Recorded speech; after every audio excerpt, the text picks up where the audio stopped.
This is a fantastic device to keep people enslaved forever.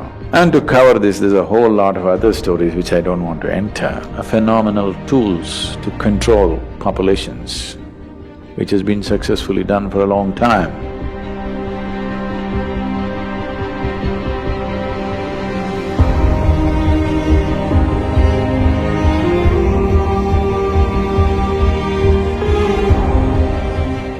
It depends on how we shaped ourselves.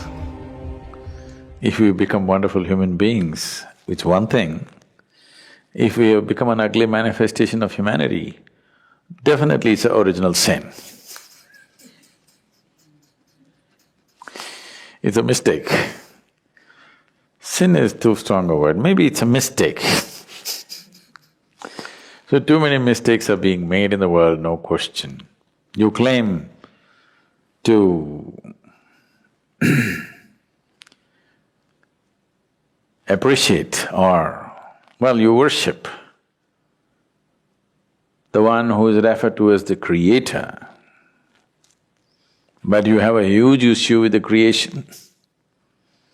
If you do not appreciate the creation, why the hell should you worship the creator?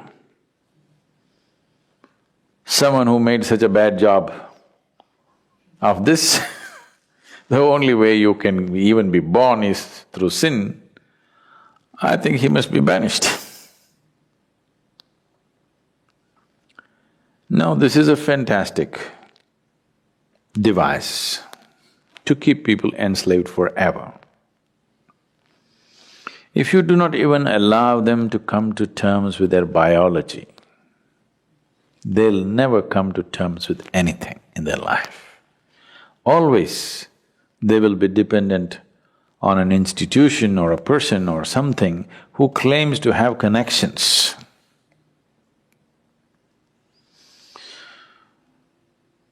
An Italian mafia guy was once brought to the law court and he just walked in with this fat cigar in his hand and like this he came and sat down like he's a guest. Then the judge looked at his arrogance and asked, "Do you have a lawyer?"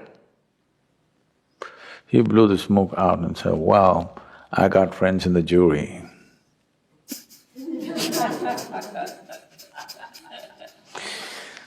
So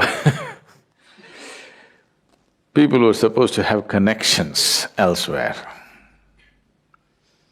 you will always be enslaved to them because you feel guilty about your biology.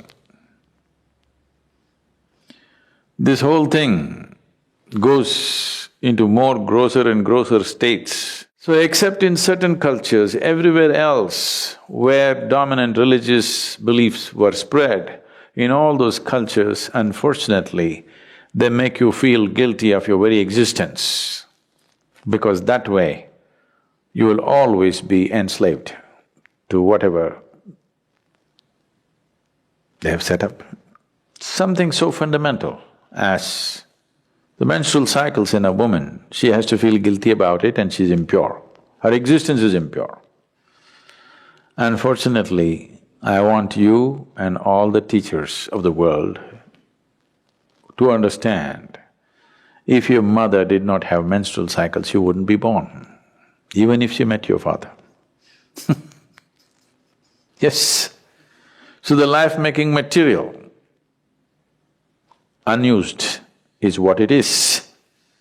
And if that is impure, your very birth is impure, that's what they're anyway trying to tell you, that your birth is impure.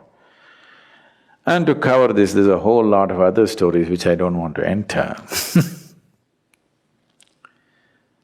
Once you are not in terms with your own physical existence, you essentially will never ever be in terms with any other dimension of your life. This itself will cover you forever.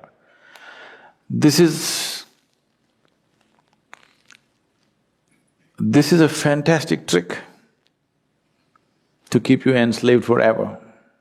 No wonder institutions have lasted Though they've lost their relevance, they stay simply because your existence, your very existence, you're guilty of. If you're guilty of your very existence, that means one or that which is the source of creation should be even more guilty. You are eternally guilty and that which has created all this must be even more carrying the burden of guilt.